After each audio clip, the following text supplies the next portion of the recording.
Hey, Comics Cubers, today's guest has quite the resume. He's drawn stories for Sandman with Neil Gaiman. Also, Wednesday Comics, also with Neil Gaiman. Silver Surfer by Dan Slott, written by Dan Slott. Superman Space Age with Mark Russell. Daredevil with Mark Waid. Untold Tales of Spider-Man with Kurt Busiek. And of course, his own issue of Solo, DC Solo Anthology, as well as being the creator of the independent comics classic Madman. We talk about music, existence, and comics with the one and only Mike Allred.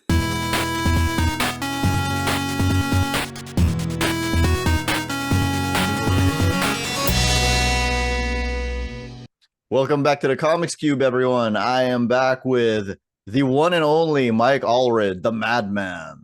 How are you? Really good. How are you? I'm good. I'm good. I have one question I ask to everyone who comes onto my show for the first time, which is, why do you love comics? That should be an easy question, right? That's what everyone says.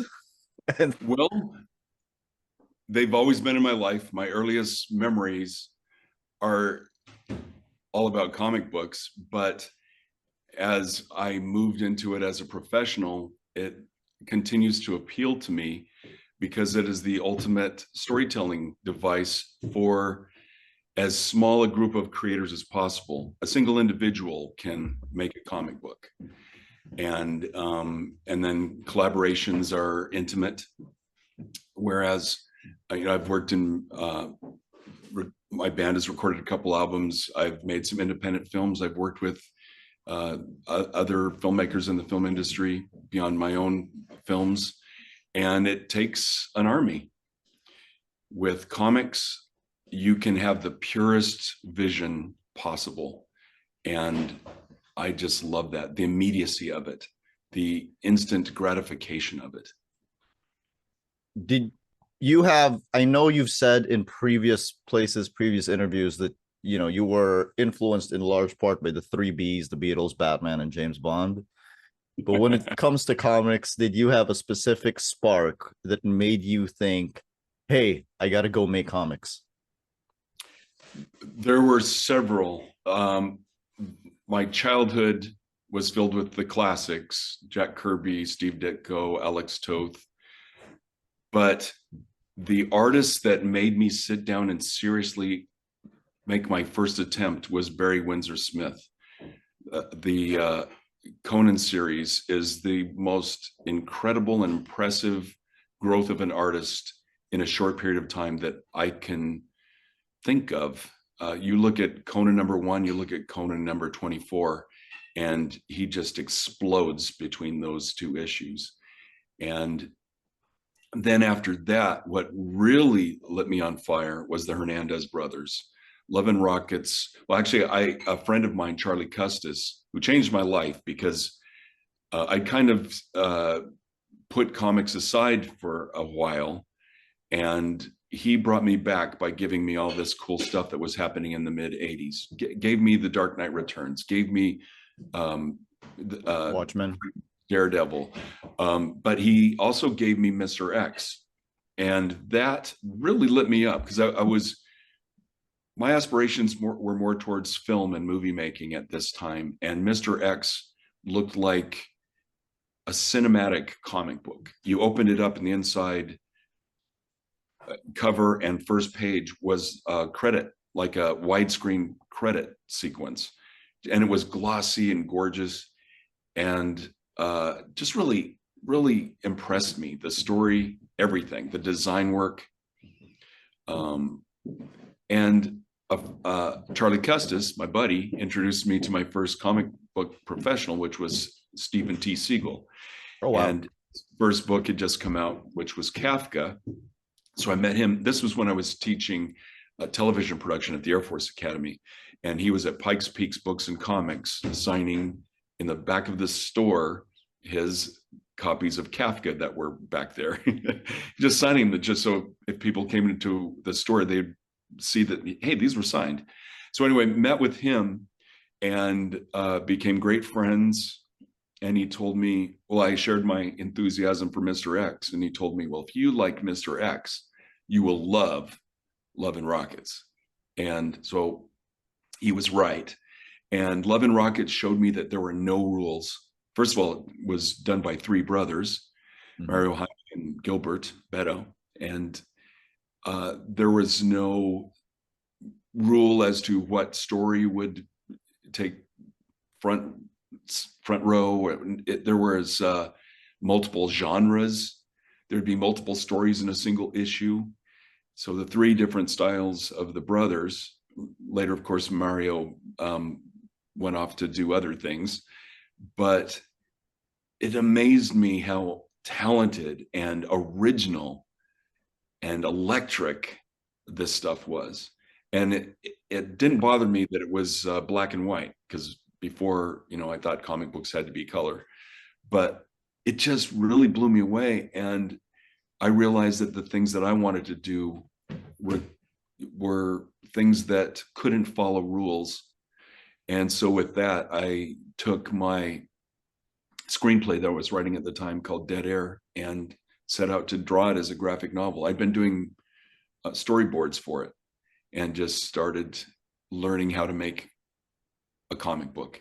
So it was Love and Rockets that really set me on fire. And that turned me on to Charles Burns and Chester Brown and Richard Sala, Jim Woodring, just on and on. And so I still loved the more commercial big two artists like David Mazzucchelli, for instance, on Batman Year One.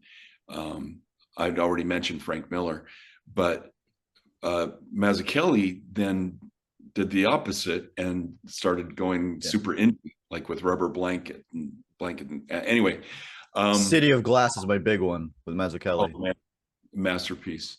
But all of that, just any creator that just kind of follows their own tune, what they just do. That lights me up. And those were the artists that really got me going and got me to where I am right now. I was gonna say I was a little surprised to hear you say Barry Windsor Smith, just because your style and his style don't remind me of each other's at all. But then I remembered I've seen Barry Windsor Smith's first Marvel work, which is when he was basically aping Kirby. He was a Kirby wannabe, just like me. Just like a lot of people. And then like juxtaposed with like his Weapon X stuff, I'm like, yeah, no, but it isn't aping a particular style. Well, obviously with Barry Smith and myself, we really wanted to draw like Jack Kirby, but then the more you find your inner voice, the more your own particular style emerges. So I get that reaction all the time when I tell people how huge Barry Windsor Smith is for me. It's like, your stuff doesn't look anything like that. Well, it's like, good. It's the point of finding your own voice, and my work continues to evolve, I hope, in a more unique way as I continue to progress. But there are times when I intentionally will inject Kirbyisms or Tothisms or Ditko-isms. And on my bucket list is to do a Young Conan series, and maybe I'll let my Barry Smith freak flag fly then. But I was asked to do the outro for the Marvel Art of Conan book. So somebody had heard how much that stuff meant to me, and it does. In fact, it's always near me. I look at it for inspiration constantly. And Red Nails, which followed, it's probably in my top 10 favorite pieces of comic art of all time. Really? Yeah. You've mentioned before, as I mentioned, the three Bs, the Beatles, Batman, and Bond. So just as a fanboy question, did you ever read that one Beatles Batman crossover from the 70s or whatever it was? Yeah, the Beatles. The one where Paul is dead and not dead. Yeah, of course. Uh, did did that make you happy as a child? No. No, really. Yeah, because it wasn't authentic. It was clearly, you know, it was like a bizarro Beatles. What influences? I loved that counterculture was being injected into comic books, but I wanted a more purist kind of approach, more of an official approach. What influences your art outside of the artists you mentioned? Because you do have everybody mentions that you have a really pop art style. Did that come from any movies, any specific art painters or illustrators from your time? Well, my dad had these Time Life books. It was, I think you subscribed to it. So these different hardcover books would come, and it was like an encyclopedia kind of thing. And a lot of the volumes focused on pop art. And so I learned about Andy Warhol and Roy Lichtenstein and stuff. And I thought it was exciting that these high-end, fancy, famous artists were tapping into comics. Later, finding that offensive because they wouldn't attribute credit to the artists they were taking from. But I liked that I saw a spillover in pop culture. I saw movies that were influenced by comic books and vice versa, and music. And like a lot of my favorite artists were doing album art, like Guy Pilliard, who did the Diamond Dogs, David Bowie album cover, or the It's Only Rock and Roll Rolling Stones album cover, or you look at the Tommy album cover. So you saw this great pop art on one of my other favorite things, rock and roll. So all of that stuff, like I would at school, I'd be drawing my favorite comic book characters. I'd be drawing my favorite movie characters. I'd be drawing my favorite rock stars. I just liked all of these things that excited me and spilled over and moved around. It's so strange to me that my work is referred to that way, that it's pop art. Because aren't all comic books pop art? And why does mine look more to where you would label it that? I don't know.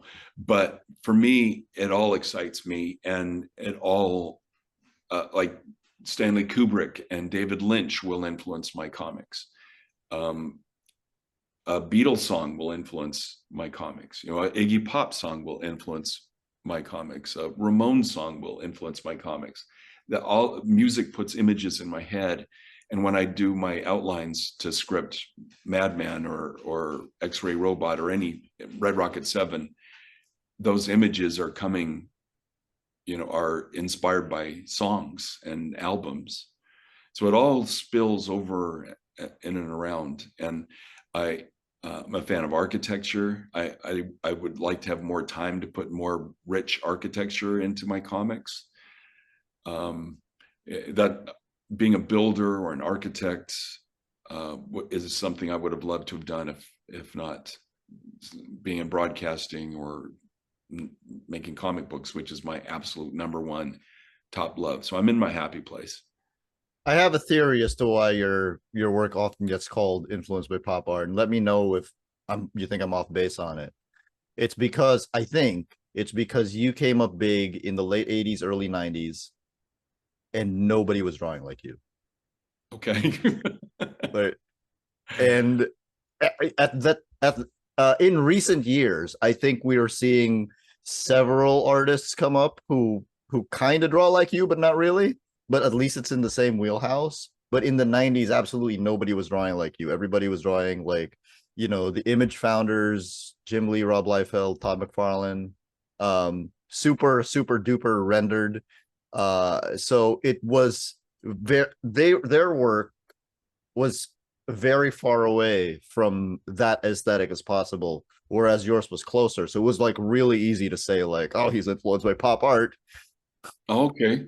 Well, I can see that. The work I was looking at the time, the contemporaries, Dan Klaus, Charles Burns, that was hugely influential.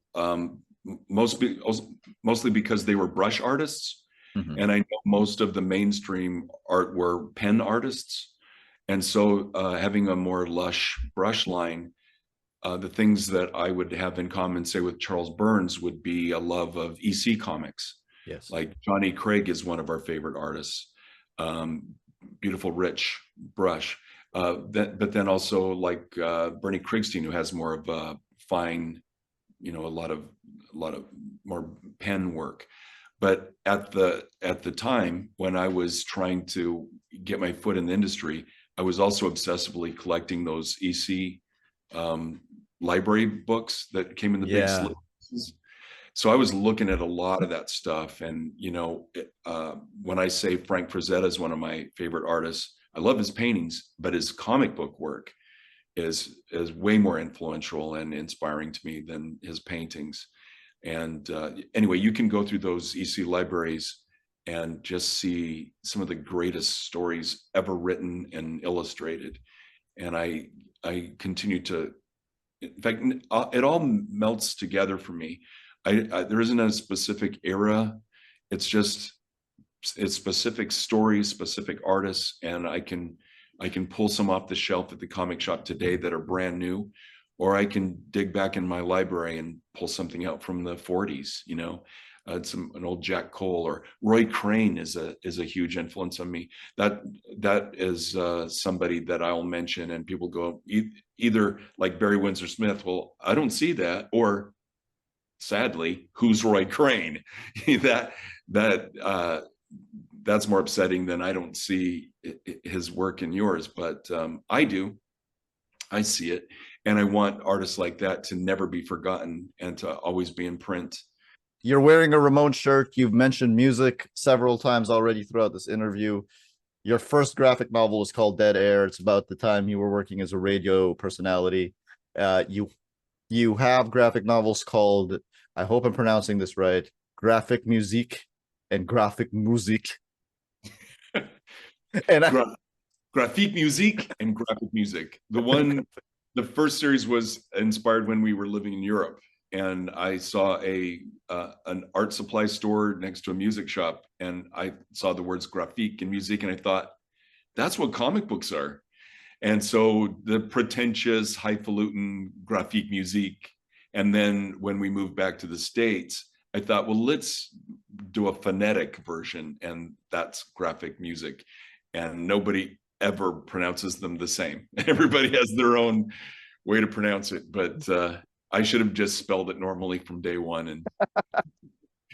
And those pretentious days are hopefully long buried, but I try to keep them simple and pure, and just make everything as accessible as possible. I love it. I love it. But you did mention that music just inspires you when it comes to your art and your ideas. I wanted to ask if it ever impacts your storytelling, like, the flow of a page, how you structure panels, and like how does it do that? Absolutely.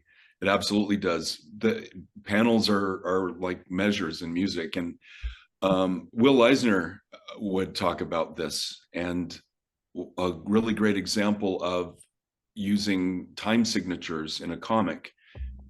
If, for instance, you have a fight scene and you have somebody throwing a punch, you can either show somebody, cocking back their fist, and then the next panel you see the guy laid out on the ground. That, bam, that's rock and roll. Or more symphonic, you can see multiple panels of the struggle and the movement as the figures are scrambling and falling around.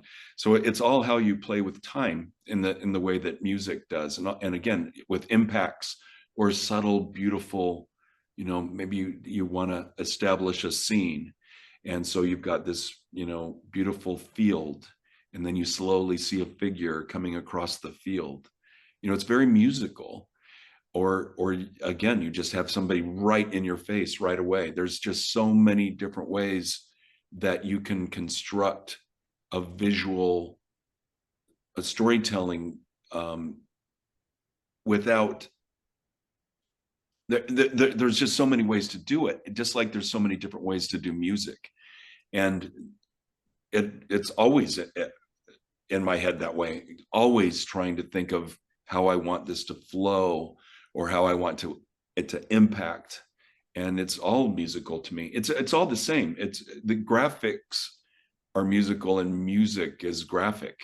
It, you know, the way it impacts you, the images that music puts in your head and the music that images put in your head. I'm getting all scrambled here because I'm trying to understand and explain things that are instinctual to me that I don't really usually communicate.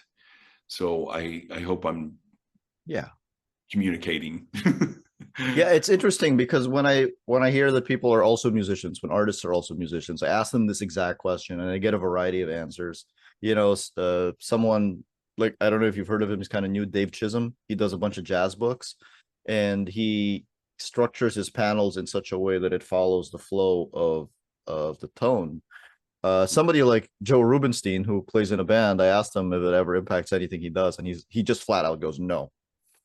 Oh, Absolutely not.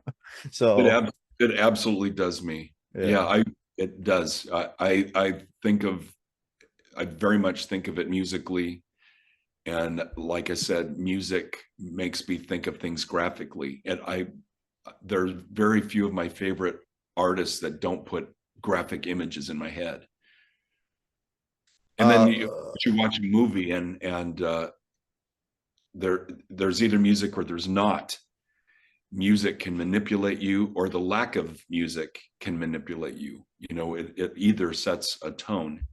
And so you either rely on a performance or the editing, the use of shots in a film, and you either have music moving it along or you don't have music and letting it play out on its own. So all of these things are considered when I'm illustrating a page or deciding how many panels to use for a particular scene or action. in graphic music and graphic music, I believe that's where Madman made his first appearance. Um, It was simultaneous. I think I can't remember. We always say that Creatures of the Id came first, but I think they were like a week apart. Um, so Frank Einstein's first solo appearance certainly was in Creatures of the Id. It was a one-issue anthology book with 3 stories in it, one of them being For the Record, which was Frank Einstein. And then he appeared as a supporting character in graphic music, yes.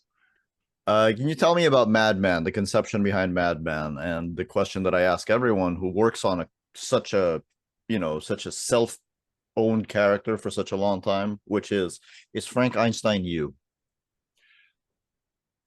I now acknowledge that he is, because I've pulled so much of me, certainly more than any other character I've ever created. He is my filter.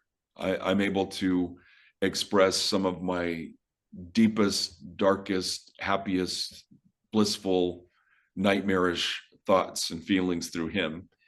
And so yes, but for years I wouldn't think that was a ridiculous question and wouldn't entertain it. Now I acknowledge that yes, he's very much me. And he was again, he was a supporting player initially and quickly became my favorite character. And then at the time, most of the books that I was doing or inspired by were very alternative adult books. I mentioned Love and Rockets, 8 Ball, Charles Burns, Chester Brown with Yummy Fur. And so when my kids became school age and were showing their friends, this is what my dad does, I started to think, I want to do stuff that I remembered loving when I was their age. And it's more complicated than this, but it was also as simple as putting a costume on my favorite character. And that's what I did with Frank Einstein. I put a costume on him. And for the few people that knew who Frank Einstein was, when he takes off his mask and you see, oh, it's that guy from graphic music. But that's really all it was, is just me wanting to tap in to my joy of adventure science fiction comics as a child, but then also have it be the kind of material that a kid could enjoy the adventure, colorful tropes, but at the same time, an adult could kind of relate to the existentialism and the relationship aspects of the characters. I think there's something about your style that's a little bit of I'm going to call it a Trojan horse. Because when I see your style, or when I first saw your style, immediately, or like when I first bought Madman, I immediately thought like, oh, this is going to be a funny comic. And then there's, in pretty much everything you've ever done, I feel like, whether or not you've written it for yourself, or you've drawn it with a writer, uh, I feel like there's a lot of deep thought in your work. I think that your style leads itself to a lot of um, ponderance and introspection. And what do you think it is about your style? Like, there's this one, this one crossover with Madman and Superman where they just suddenly start talking all of a sudden about like, hey, do you believe in God? And I just thought that was like so unexpected and so welcome at that point in time in the story. Like, what do you think it is about your style and the way that people perceive your style that makes it such a perfect vehicle for like deep thoughts like that and conversations? Well, they say write what you know, and my struggles through my life have involved existential terrors. I have visions that I've struggled with from the age of 4. I fully acknowledge that it may be mental illness. My dad was a shrink. My mom was super religious, Mormon. And so there was a constant struggle between science and faith growing up. Dad wouldn't want to go to church. Mom would make us go to church. And what it did was it instilled a curiosity about the big questions, like, who are we? Are we accidents? Is all existence an accident? How did it begin? And the elements that began existence, where did they come from? How did they even exist? In other words, how does anything exist? That question alone can put me in a spiral and take me to some very strange places. And I struggle with it. My son, who I thought I hid these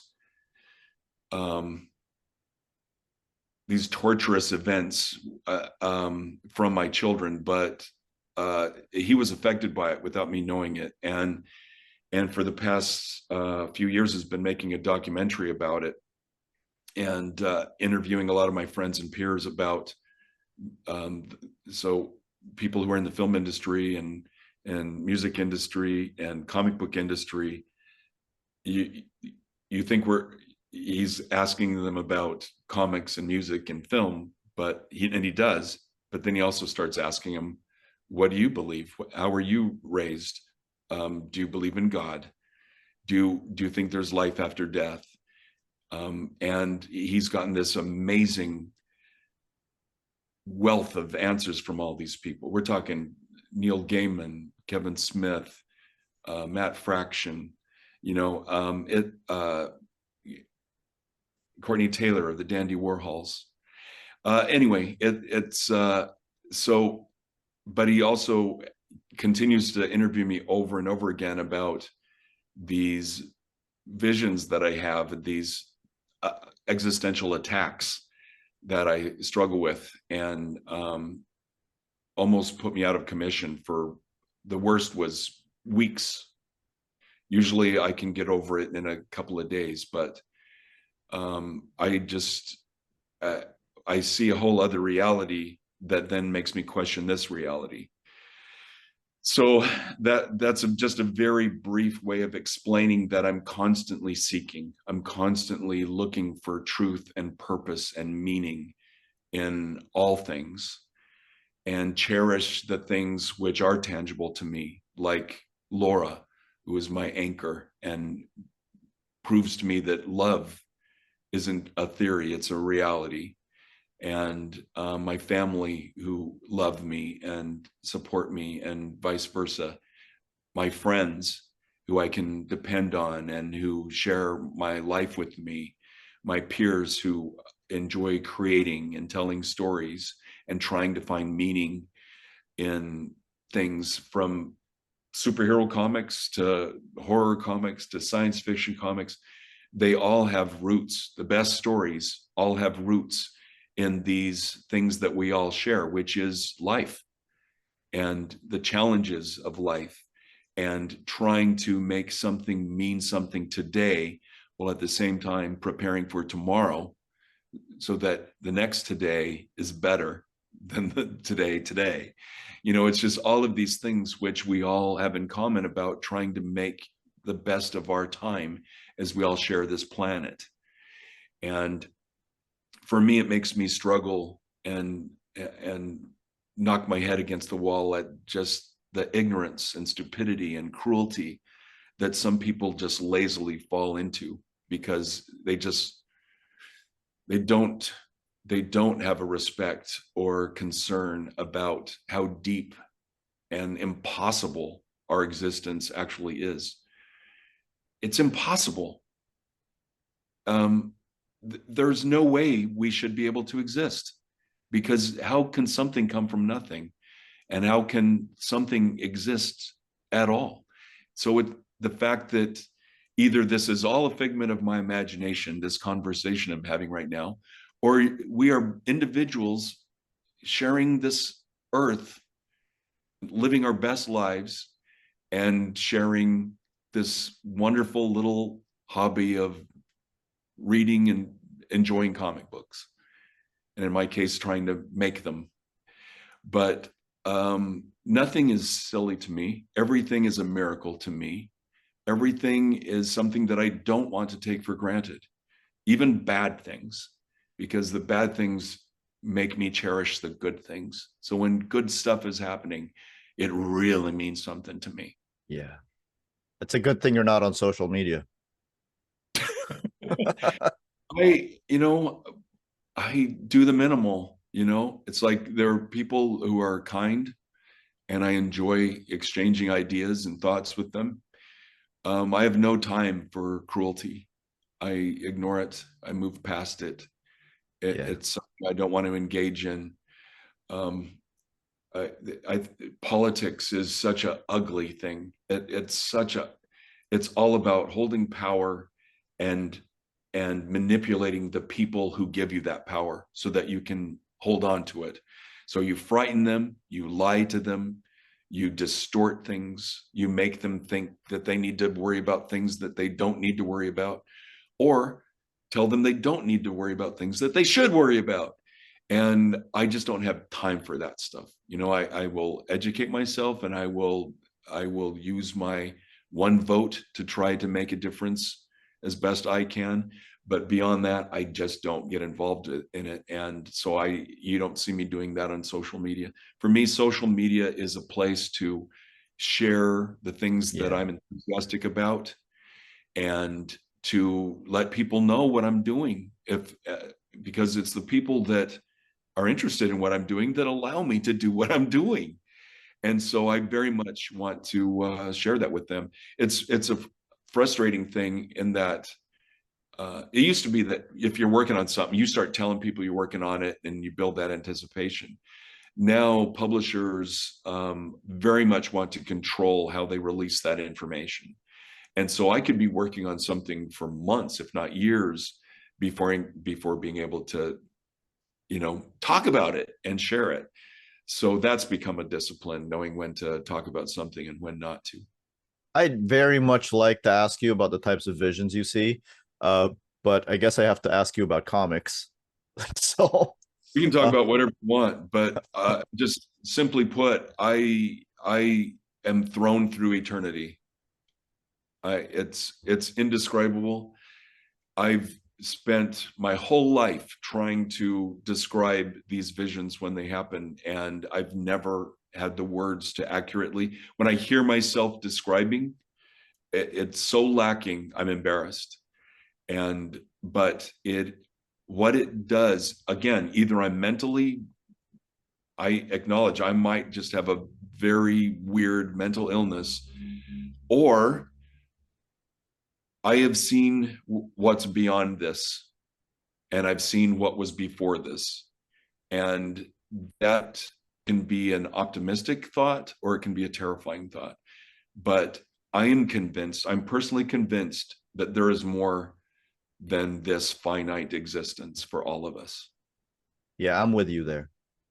You have mentioned a list of people that your son is interviewing, which so happens to coincide with a resume of writers that you've worked with, which is an incredible list. Very And I wanted to ask you, what was it like to work with them on those specific stories? Like how did they approach your artwork? How did they approach your storytelling? And I guess I'm going to start with the Sandman story, Prez, with Neil Gaiman. well. I mentioned Steve was the first pro I ever met, and it was because of him that I took the leap and left my career as a TV reporter in Europe for comics in the States. Now, what's amazing about this industry is how supportive so many other creators are. If you're excited about something, you tell everybody about that artist you're excited about. We all like, you got to see this, you got to read this, you got to listen to this. And because of that, Matt Wagner had been turned on to my work. My first publisher was Dan Vado of Slave Labor Graphics, and Matt was living in San Jose at the time where slave labor is. Dan exposed Matt to my stuff. Matt sent me a Mage postcard when I was still in Europe. Matt encouraged me, gave me his phone number. I called him. We stayed in touch. He eventually moved to Oregon and has become one of my best friends. In fact, we were in Florida together recently.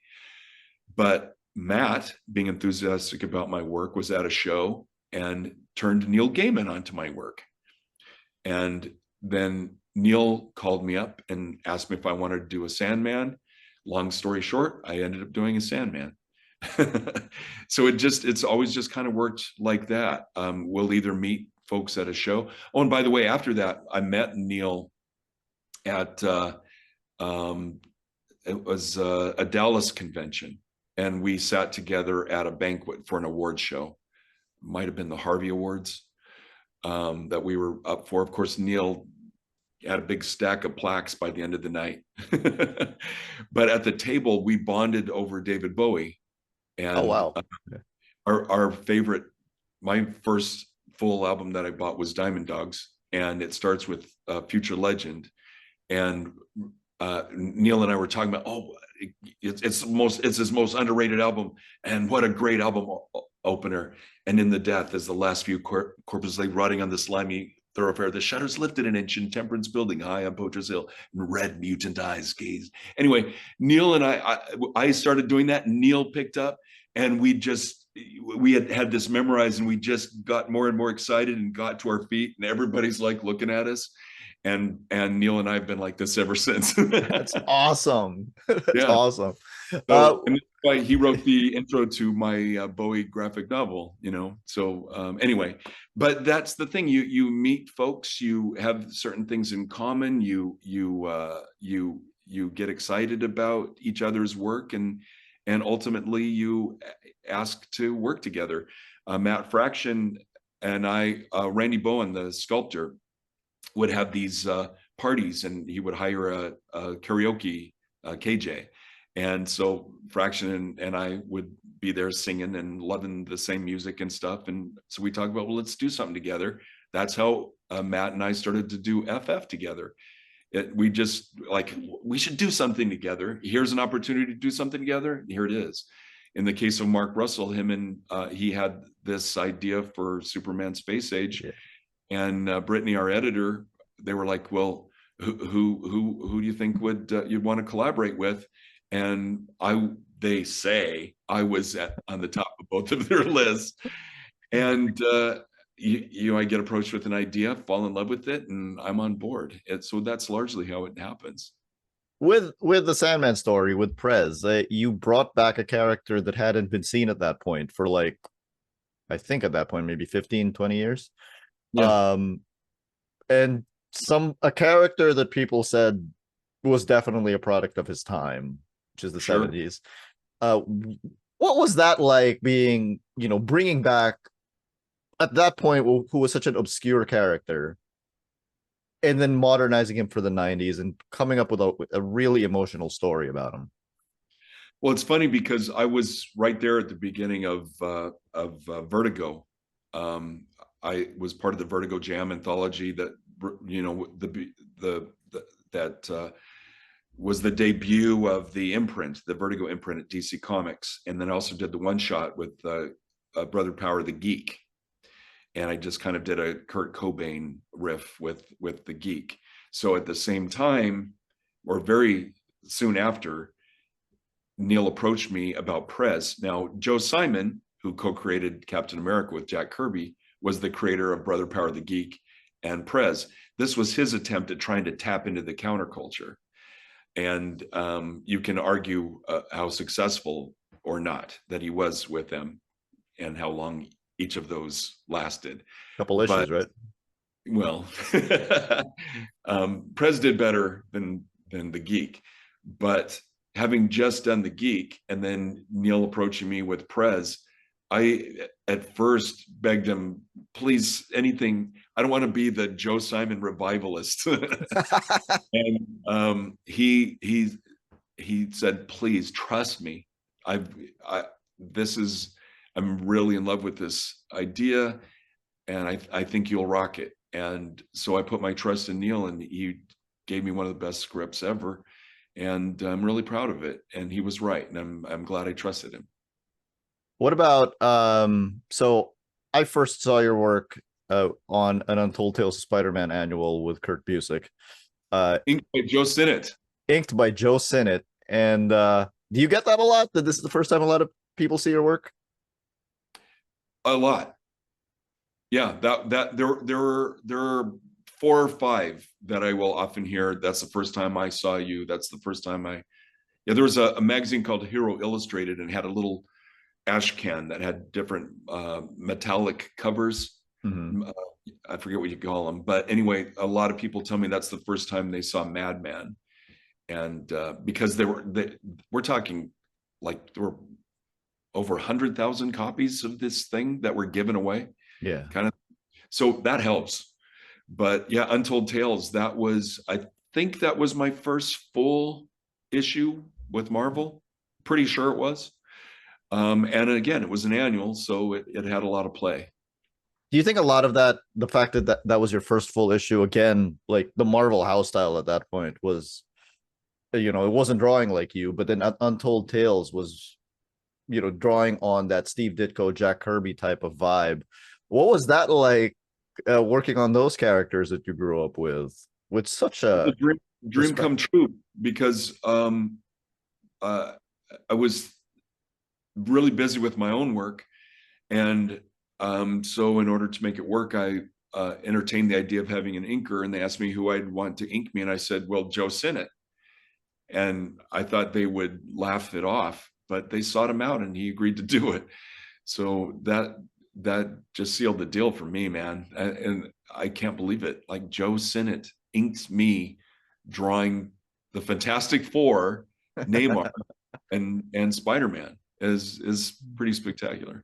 I think it's a pretty great issue too, because I think that when you talk to a great issue, so thanks, Kurt. He's the one that made this all happen. Well, I think when I talk to more traditionalist fans, they're the types of people who would be like, "Oh, Spider-Man would never date Sue Storm," But I think exactly. I think one of the things that I realized when looking at your work is you are so respectful to what came before, but you have no problem being like, no, let's explore all of these other things. Of course. Yeah. That's the point. No, we want to put, it's like Star Trek, you know, we want to explore strange new worlds and see what else is out there and push the boundaries. But while at the same time having a rich, deep respect and affection for the source material. That's what makes it fun for me. 22 years later, you would work on a Spider-Man story with Chip Zdarsky. Yeah. Can you compare what it's like doing that 22 years apart? I know one of them was not inked by Joe Sinnott. Right. Yeah. The second one was inked by me. It's the thing, you kind of tap into the vein, and so in many ways it's a familiar song. You're putting that old album on, but it's got some bonus tracks, and that's what Chip brought to it. And so we're stretching the boundaries. Got J. Jonah Jameson, learning a little bit more about him and pulling the heartstrings there with this guy who's generally known as a jerk. Yeah, it's just it's like going to a familiar town that you have a lot of love for and a lot of happy memories, and there's new stuff happening there. That's what it is. I really love these music references that you're pulling out. So let's talk about your David Bowie graphic novel. How did that come about? Steve Horton just contacted me out of the blue, and which a lot of projects with collaborations, that's how they happen. Like somebody has an idea that they think I might enjoy. In this case, he asked me if I'd be at all interested in doing a graphic novel on Bowie, and of course I was. But for me, beyond that. It's like, it needs to. I need to get paid. I need to know that it's a publisher that's going to give it the quality format that I would like it to have. And Steve was able to pull all that together, and then he had an outline.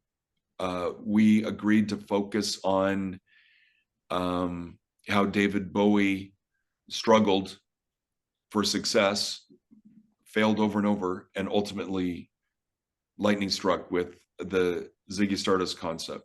So it's mostly about him finally achieving this phenomenal success. And then I did a montage of the rest of his career so that his whole life is represented in this book. Hoping to maybe someday delve deeper into the details of what came after the Ziggy Stardust era. But it's all there, but I would really like to expand on it. But yeah, it was like Steve handed me the ball and I ran with it. There were so many different anecdotes and historical interactions that I wanted represented in it, and so I just jam-packed it with everything I could, and it's one of my favorite things I've ever done. Is there a Ziggy Stardust influence in the design of Madman? Not initially. I love the idea. When I thought of turning a lightning bolt into an exclamation mark, the exclamation bolt, I just kind of patted myself on the back, coming up with something kind of clever in a stupid way.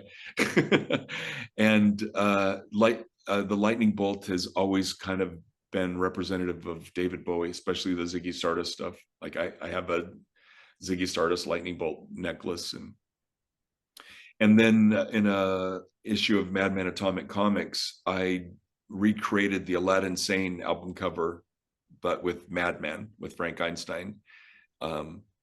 Trying to make it look as much like that album cover as possible. So in that case, I directly referenced it. Other than that, the things that directly influence the design of Madman would be things like Space Ghost or Black Panther. Like Alex Toth told me that he loved the design of Madman because it was a reverse silhouette. So that is like a negative of Black Panther. But I really wanted something simple, like in Daredevil.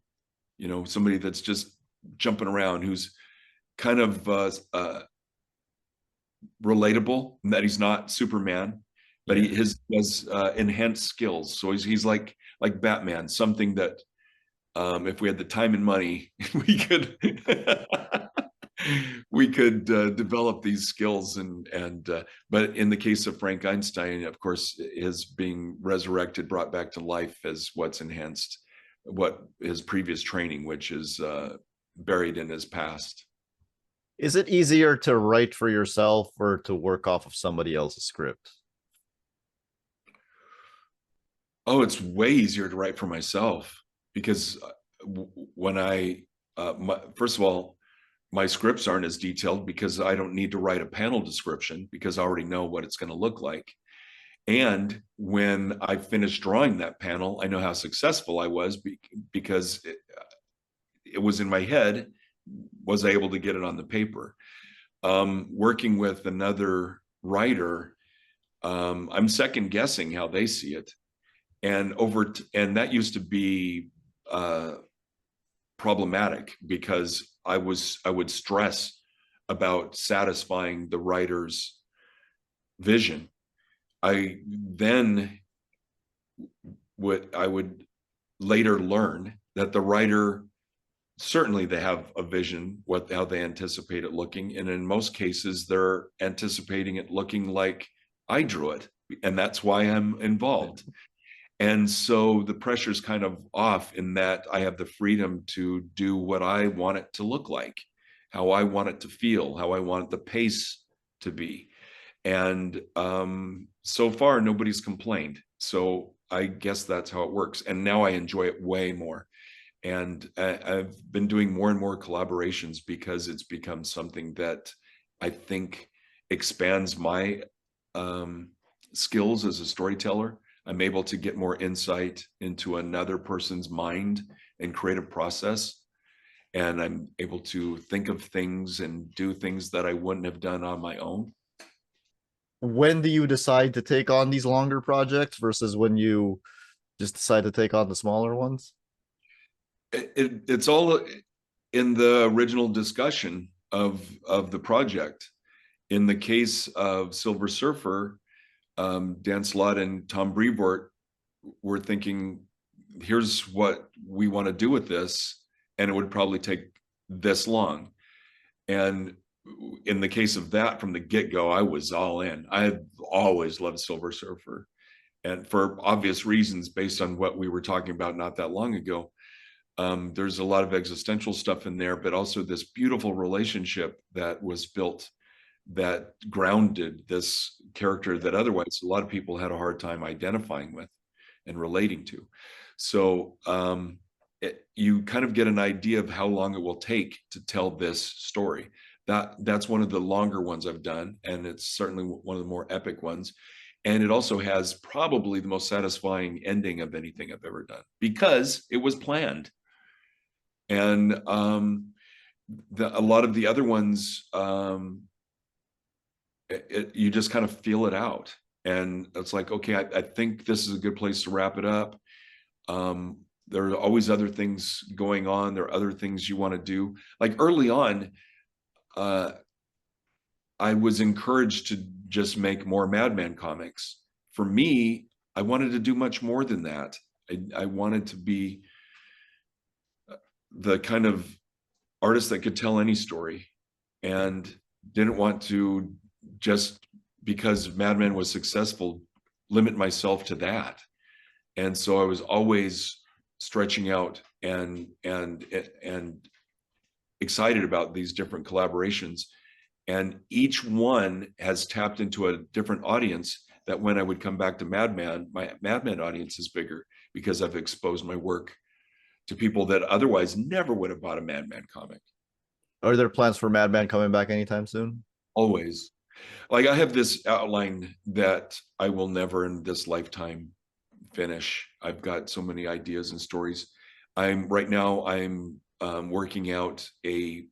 right now it looks to be like a 48-page all new special, one shot. And given the different collaborations I'm working on and want to work on, That's probably what Madman is going to be, just kind of bursts of big one shots, big Okay. specials. So Uh, I've done that a few times now, and that makes the most sense for me. Getting back to Silver Surfer, because I've also like the Silver Surfer was the first ever comic I ever collected.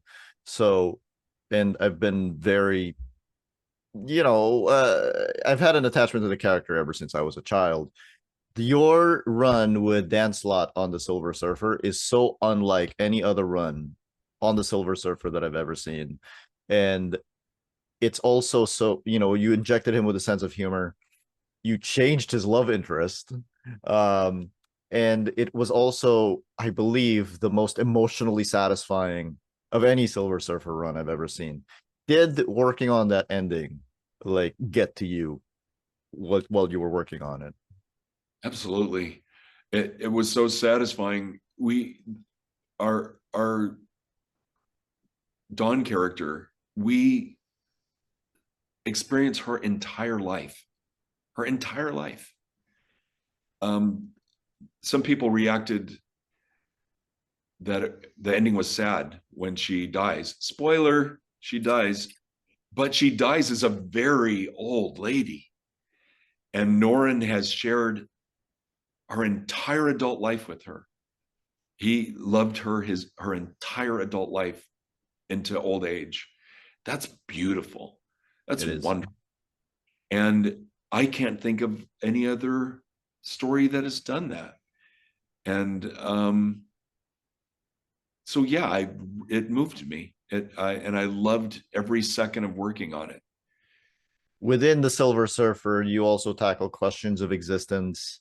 Is this particular simulation of this person, is it as good as this person at this point in time when their memories were drawn? Is that something that came out of your discussions with Dan? Or did he just know to write that for you? I I found in this case, Dan knew what interested me. He knew what my strengths were. And the most wonderful thing about working with Dan is every issue was story time. Every time we were to, like, I would have an outline, I knew where we were going. But then when it was time to work on the next issue, I would get a phone call, and he knew that I generally wake up at noon. I have an alarm that wakes me up at noon. So I would usually get a phone call either at or right before noon. So I'm still laying in bed, and Dan tells me the story, and it was like a little kid having dad read me a story, um, it, it, it and it was the perfect way to kind of be relaxed and visualize what was happening. And then when I would get the final script with all the details in it, it was completely familiar to me, and the mood of it, because Dan had shared it with me. It was really great. And no, I've not worked with anybody else in that way. But I have to say, I've loved every collaboration. Every different writer works Yeah. different, has different approach. Like Neil, his scripts are like a correspondence, like he's writing a letter to you. Like, Michael, I think for this, I was thinking maybe we could do something like this. And The I think, periodic table. oh, yeah.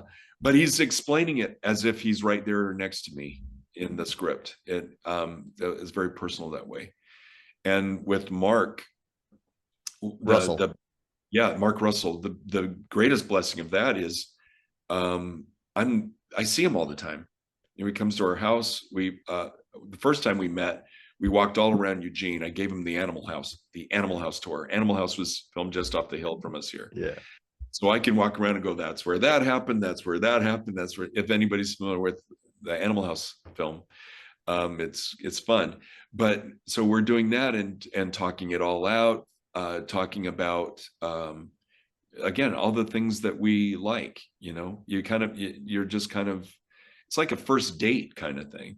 You're just kind of getting to know each other, and then over time, knowing what he's hoping and knowing what he's expecting, that provides a lot of freedom. and if a phone call won't do it or email won't do it, he's only an hour and a half away. Neil Gaiman famously works full script, and Dan Slott famously does not. He did with me. He did with you. So do you prefer full script over plot I first? do. I do. Give me all the information. That for me, it's like you're the writer. Give me all the information, and if I think I have another approach, or I will either ask you if my approach is agreeable, or in most cases, I'm given the freedom to, often I'll be told, if you want to do this differently, go ahead, and takes all the pressure off. But if I have a full script, I'm not guessing. I got you to be Mike Allred. Well, but yeah, it's nice to know in full how they see it, and then it allows me the wiggle room to fully realize it in a way that's going to satisfy everybody. Okay, I have to ask, if Dan Slott wrote full script talking about, oh, hey, doggy. Go away. Go away. Love you, Blondie. Bye-bye. Talking about your Eisner Award winning issue of Silver Surfer. Like, how was that written? How did you execute that? Did you have to talk about all of that beforehand? Did you have to lay it out before he even scripted it? Oh, Dan started talking about it way before we got to it. So the seeds were being planted. He then worked it all out on a whiteboard, like he's like Oppenheimer or something. But then he laid it all out on a floor. Like he did the legwork on that. My main contribution was to shape the panels with a slight arrow to make sure the reader knew which direction to read it. But yeah, it was fully realized, and for me, it was just a matter of again filling it out, just making it work. Wow, Dan Slott, layout artist. Okay. In this case, yeah, he worked it out. The time loop, everything. Would you do a Wednesday comics again, like that particular format? Absolutely. Mark Chiarello, every time Mark Chiarello called, it was an instant yes. Like, he's amazing. Why do you think DC let him go? I don't know. Again, it could be office politics. I don't know, but look, this is the Batman black and white guy. This is the DC solo guy. Every idea he ever had was unique and exciting. Why was DC solo canceled? Every issue, a different artist being able to do whatever they want with 48 pages. What's more exciting than that? I'm not just saying this because I'm talking to you, but yours was the best one. Thank you. Thank you very much. That's a huge compliment, because man alive, there were some masterpieces in that run. My gosh. I just offended every Darwin Cook fan. Oh, I was, the thing is, I was going to mention Darwin, I was going to mention Paul Pope, and then, Brendan McCarthy, but then, Tim Sale, and it's like, my gosh, then I'm going to hurt somebody's feelings by not mentioning. That's the problem with ever listening. Yeah, seriously. I was going to forget somebody. But every one of those issues was like, why wouldn't they want to keep doing that? You're never going to run out of exciting artists. I want to see a Raphael Grandpa issue. I want to see a Chris Somney issue. I want to see a Joe Quinones issue. I want to see my guy, a Paulo Rivera issue. You could go on. And just imagine, they're like, hey, here you go, 48 pages in the DC universe, do whatever you want. That's what that was. And everybody rose to the occasion. Everybody. Man, why is that not still going? You have two stories in yours that I've always loved. One is predictably Batman a Go-Go. I feel that at that point in time, 2007, I think it was, you guys were, you had to fight all of this, oh, everything's got to be grim and gritty stuff. And you took it to, I'm going to take 1966 Batman and I'm going to make him grim and gritty. And I'm going to show you why you shouldn't do it. And you wrote one line, which is one of my favorite lines in anything, which is, why is it that the good things are never real life, only the bad? Like, That my brother Lee wrote that. Yeah. Yeah, my big brother, I wouldn't even know what a comic book is if it wasn't for Lee. But now, exactly. Yeah. And that, it, in addition to encouraging DC Comics to get the likeness rights from Adam West, is how eventually Batman 66, the series, took off. And then I was able to do a cover for every single one of those. But yeah, man, I pinch myself that I've gotten to do all these things. And so in this case, Mark Chiarello, you know, so whew, a lot has changed at DC. And if I was there, I'd do everything I could to get him back. I don't know what he's doing now, but man, yeah, I tap don't know into either. that guy's brain. Everything is always fun and exciting and artsy and groundbreaking. Bring him back. The other solo story that you did that I loved is the Hourman one, just because I'm such a big Hourman fan. And it was Thanks. just like, oh yeah, Hourman is a drug addict. Yeah. And every panel is a minute in the hour. It's great. And you got the little clock. I just wanted to like make that gimmick. And so I ran with that. And another one of my favorites is Doom Patrol versus Teen Titans. Yeah. Throwing Just a big complete party. silence, right? Oh no, that was something else. Doom Patrol versus that Robin and the Teen Titans are throwing a party in Bruce Wayne's penthouse, and Doom Patrol are downstairs and not having it. It's Yeah. too loud, and that's how it all kicks off. But yeah, What are there, were going back to Wednesday comics, were there any challenges working in that format, or was it just an easy transition? oh, it was a huge challenge. I wanted to do as big or oversized paper as possible, and so I got these huge sheets of paper to work on. And because a friend of ours, Ben Saunders, Professor Benjamin Saunders, is the greatest curator of comic book art, and he's a professor at the University of Oregon here. He did an exhibit on the history of superheroes, and he always gets all this iconic, historically very relevant work. But even though it was the history of superheroes, there was actually a full Prince Valiant page there, and Hal Foster, and it was almost as tall as me. And it was huge. So when Wednesday Comics came around, that was me. Like, I want to do a giant page for each, page of the work, because again, they were going to be in these big newspapers. So I knew I had to go larger than the traditional 11 by 17.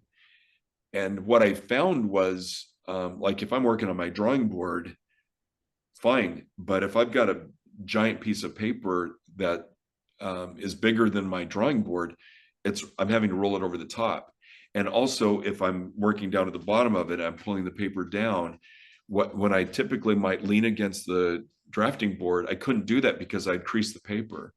So I drew almost every page standing up, which is fine, but Wow. it wasn't what I was used to. Did that hurt your body in any way? No, Okay, good. no. I mean, we should stand up more anyway, but it wasn't something I was used to doing. I was used to sitting down when I'm drawing. But that was the main challenge, was just dealing with this gigantic paper. And I kept the first page for myself just as a keepsake. Just as a quick question, if you had to do another Wednesday comics, who would you want to work on it with, and who would the character be? Oh, well, first I'd want to work with Neil again, just for old time's sake. But New Gods, I think. Oh Yeah, yeah, absolutely. like one of my favorite projects I've ever done was with my brother Lee, Bug, a 6-issue series called Bug for Gerard Way's Young Animal imprint. It's one of my, it's definitely top five. And it taps into my huge love for New Gods and the whole Fourth World stuff that Kirby did. And we were able to tie a bow on a lot of this stuff that he never finished. So Yeah. that was a very satisfying thing. But having said that, there's still more New Gods I'd like to do. Man, talk about things that you probably shouldn't talk about. Dan Slott and I were talking about doing the Demon, Oh, and really? yeah, and his approach for that. Uh, I don't feel like I'm giving anything away because his idea, the approach, faithful, but also incredibly unique and fresh and very exciting. And so that's something that I hope will happen at some point. But so because of that, that would be a super cool Wednesday Comics strip. I'm in. I love Yeah. the Demon. I love the Demon and I love the New Gods. I would love to see you work on those. Oh, wow. Well, Dan got me crazy excited about it. And there are a few other things that we've been talking about doing. We definitely want to work together again. And any of the things we've discussed would be a huge thrill to do. Is there anything you can name? I shouldn't have even mentioned the Demon. Okay. What's in front of me right now is what I'm doing with Mark, and we can talk about that when we're talking. I'm just going to let Mark talk, but Mark Russell, to be clear. But we've got huge plans for stuff following Batman Dark Batman. Age. Really? Okay. I'll ask you guys about that when I talk to both of you. Yeah, and I don't even. Again, this is why I'll probably just be crazy quiet because, of course, we did Space Age and then Batman Dark Age, and then we had a trilogy in mind. And I won't give you the title of that, and I won't tell you who the main focus is on.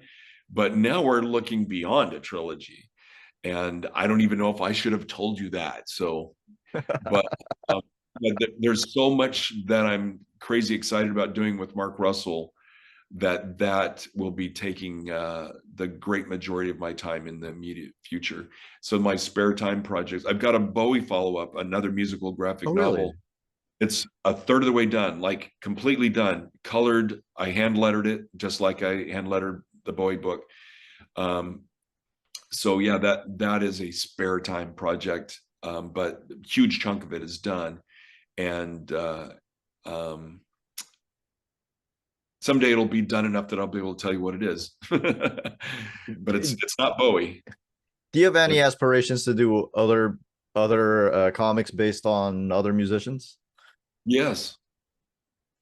And in fact, okay, I'm going to share this idea because if somebody steals this idea, so be it, because I'd love to see it.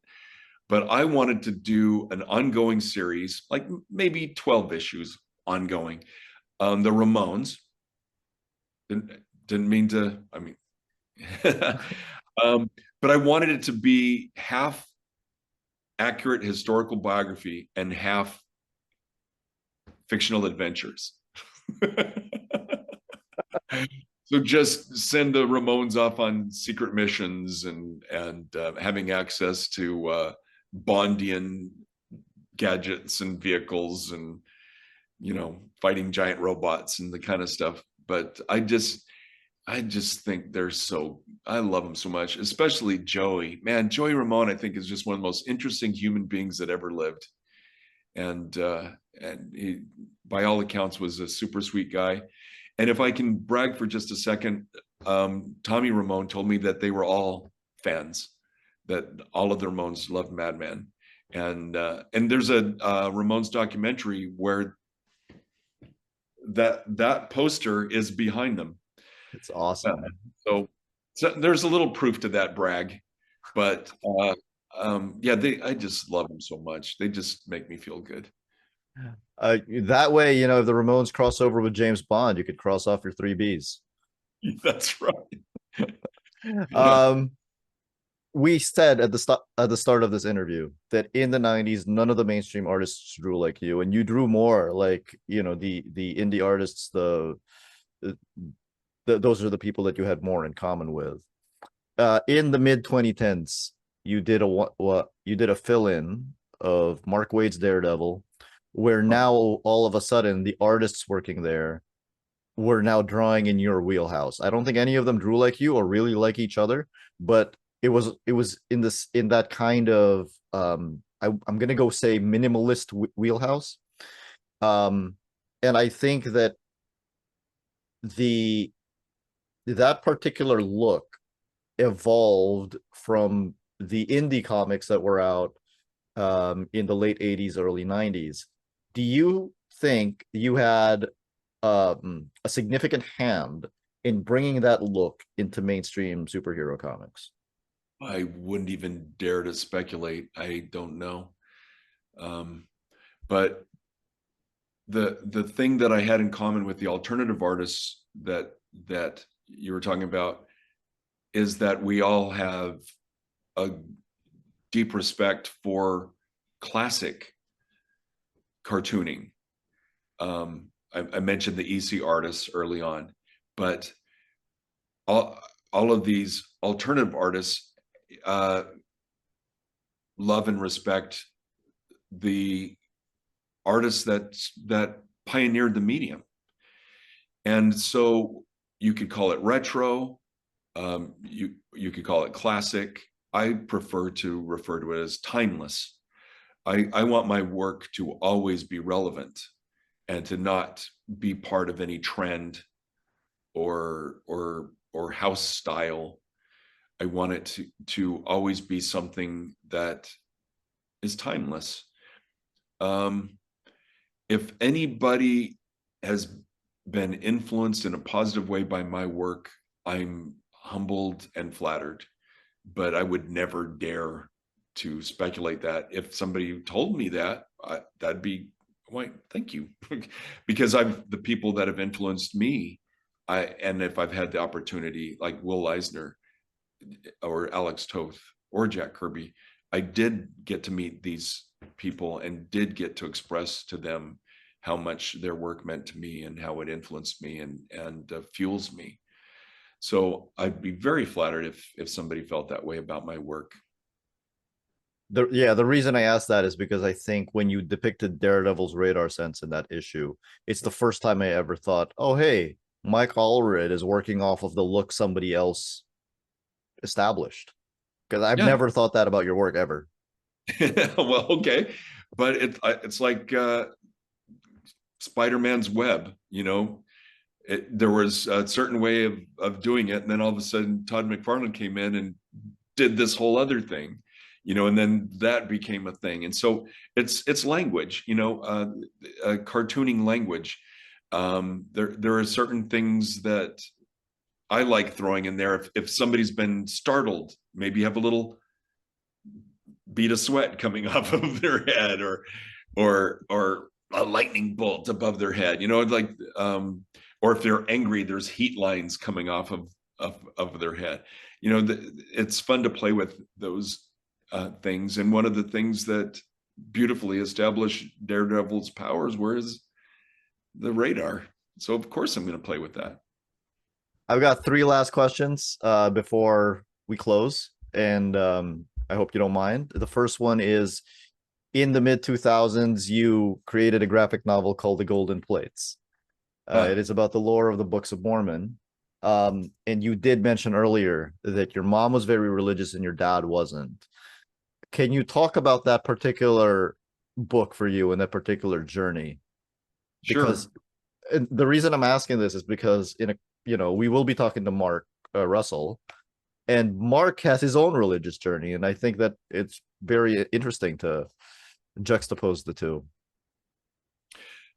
Well, my dad was actually called to be a missionary in the first group of missionaries that went into Germany after World War II. We have a newspaper photograph of him on the plank of a ship, you know, like they're walking up the plank onto a ship that's going to take them to Europe.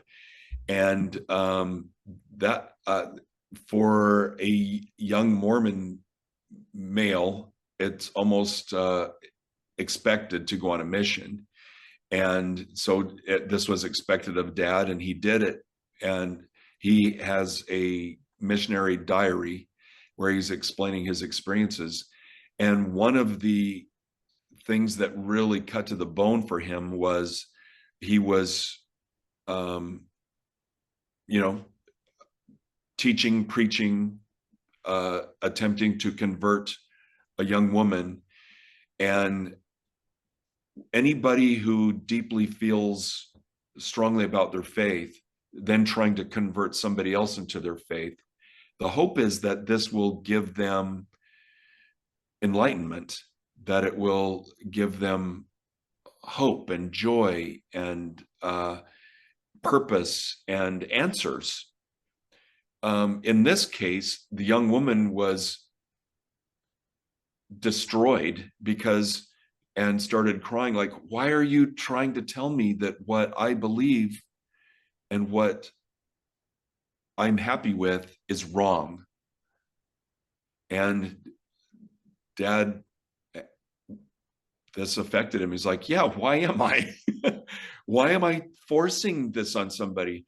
So if any of us have advice for somebody that it could be diet, like, hey, eat this food, or watch this TV show. If any of us have something that we can share with somebody else that might light them up, that might give them joy, that might entertain them, that might give them a sense of purpose, then great, share it. But to force it on somebody, or to be offended if somebody doesn't respect or believe what you believe, to me, that's counter to the purpose. And so this is what really struck me with my dad's perspective of the faith, and then became less and less active. My mom was adhered to the faith very strongly her entire life, and felt it was her responsibility to instill all of this into us kids. So we got it from both sides. Dad was more like, it was more of a find your own bliss, find you learn what you need that interests you. You seek out the things that interest you. You determine what is true, what you can believe. Don't believe something because other people have told you to believe it and that's the truth of it. And because of that, and then these existential attacks, that I asked myself, is this happening to me because I'm ignoring my heritage? And I say that because we also have the diary of my great-great-grandfather, Reddick Allred, who knew Joseph Smith, the founder of the church, and crossed America with Brigham Young, settled Utah with Brigham Young, went on a mission to the Hawaiian Islands with his twin brother, Redden Allred. All of this is in there. I mean, having arrows shot at him from Native Americans, and there's a lot in there. So our family, Joseph Smith gave our family a sword, for instance. So there's this heritage that has a certain weight. And by me being more like my dad, seeking out other faiths, other truths, trying to understand why other people believe what they believe, and not just blanket believing what my mom tells me or going to church tells me, I felt a responsibility to study the faith of my ancestors. And so I had 4 years of seminary in high school, studied the Old Testament, the New Testament, and the Book of Mormon, and then was also very interested in other texts, other faiths, and wanting to understand. A lot of them have very similar origins. Yeah, they all come from the same place, but I felt, after deeply studying the Book of Mormon, the best way to really make sense of it would be to illustrate it. And so I set about illustrating the Book of Mormon, and rather than trying to illustrate the doctrines, I thought I would give myself a break and just illustrate the events.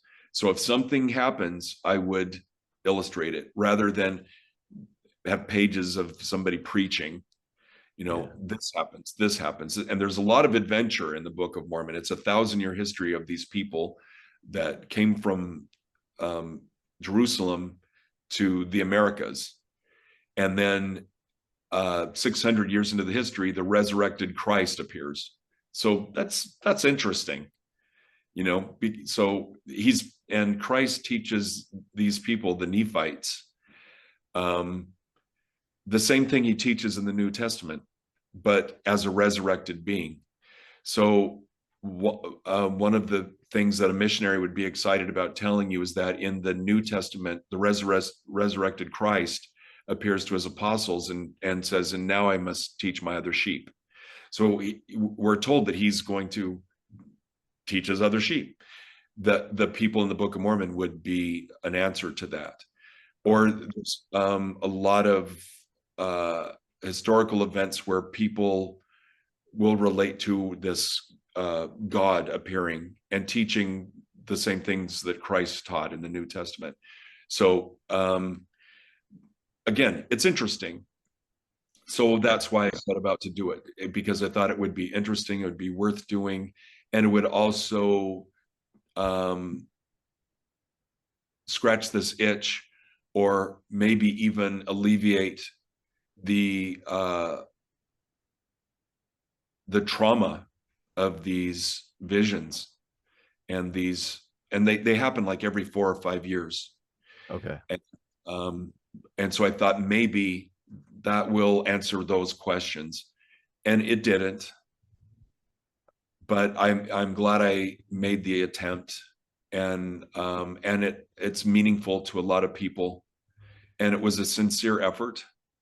So it wasn't a money grab or anything like that. It was a sincere effort for me to fully understand what I've been taught since childhood, and to understand how much, if any, of it means to me. Did it help you therapeutically in any way? It very much did. And even though I have a lot of my values stem from what I was taught, just simple Christian values like treating Be people good to people. Be nice, be kind. I mean, really, it's just that simple. I'm no preaching here. It's just if I just follow those simple values to be kind, my life is better. It just is. The opposite is true. If you're a jerk to people, they're going to be a jerk to you. If you're nice to people, they'll tend to be nice to you. My second to last question is, when I first saw your work in Untold Tales of Spider-Man, the annual, I thought, wow, not only is this guy's draftsmanship and style unique looking, but I feel like the color really rounds it out. So your colorist is your wife, Laura Allred. And what can you say about your partnership and the way that her colors complement your art, that and why is it so perfect together? Well,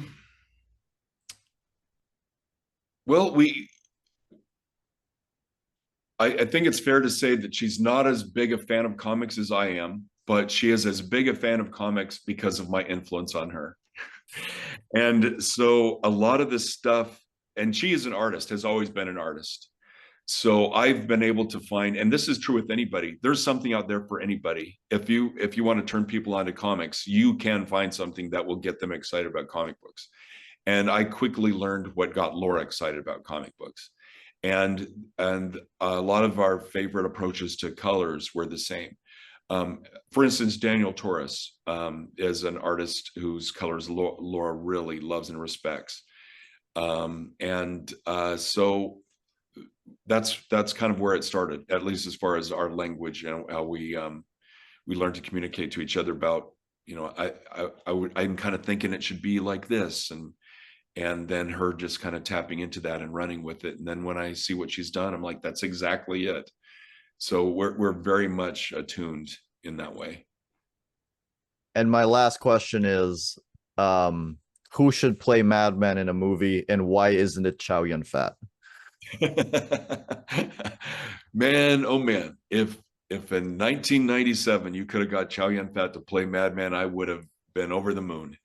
So that was just a line I came up for Kevin on the fly, and Ethan Suplee, who was asking me the question. But and it's because I would hear that, there always speculation about who should play who in a movie. Mm-hmm. And you'd always hear, well, I like that actor, but it wouldn't be right for, this or this or this. And so that's how I came up with that line. But and also I'd been watching a lot of Chow Yun-fat movies at the time, so I'm a huge fan. And also Laura's got a wicked crush on Chow Yun-fat. There may be 5 actors who she's gotten excited about, and Chow is one of them. So he was top of mind. But there have been so many attempts, and with each attempt, there have been actors that have come close to being the guy. The very earliest one, the first time Madman was optioned was around the time that Twin Peaks was really popular, and so Kyle MacLachlan was Really? oh yeah, Raymond Zarek. he was my first go-to. Raymond Zarek. Yeah. No, I drew pictures of Kyle in the suit and everything, and so was really hoping that would happen, but something always makes it just go away. Eric Stoltz, around the time Pulp Fiction came out, was our top guy, and we're pushing hard for him. And for instance, that would have been cool. They've all of the ones who have come to mind would be cool, but yeah. Is that still in discussions now? Oh yeah, I mean, last serious, oh my gosh, with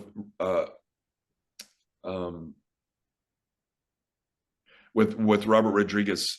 Well, like, Robert optioned it for 14 years, and we kept getting close and kept getting close, and this was before streaming kicked off, or else we would have approached the main problem was how could we make a 2-hour movie, and we just could never crack the code.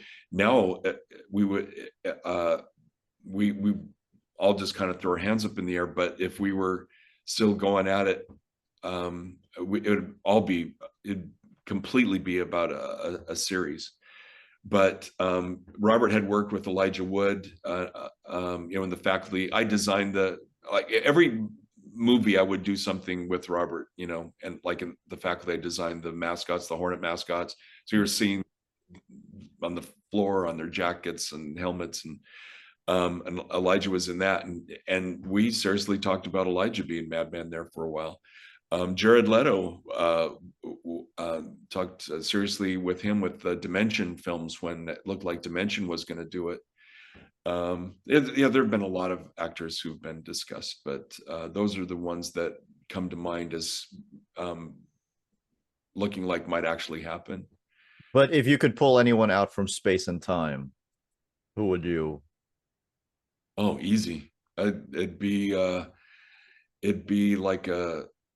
Paul Newman. Yeah. Pretty cool. I've always admired him as a human being, not just as an actor.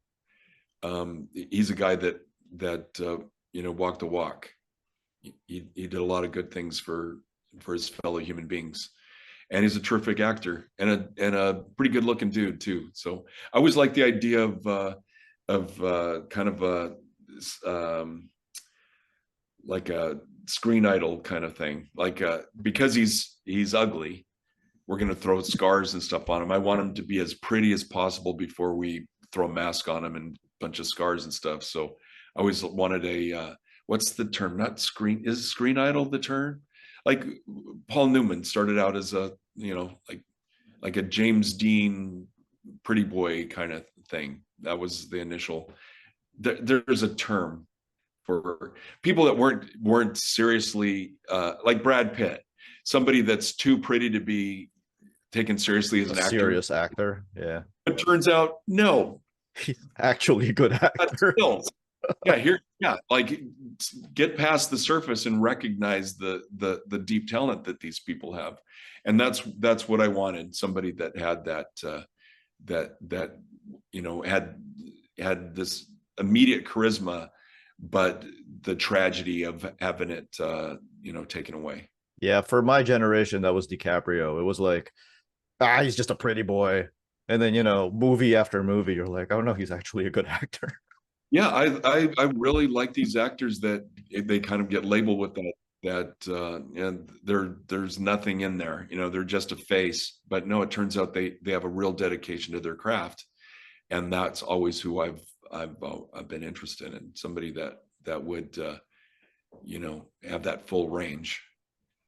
Sir Mike Allred, we have come to the end of this interview. I think our viewers are probably asking why I'm not asking anything about your collaborations with Mark Russell.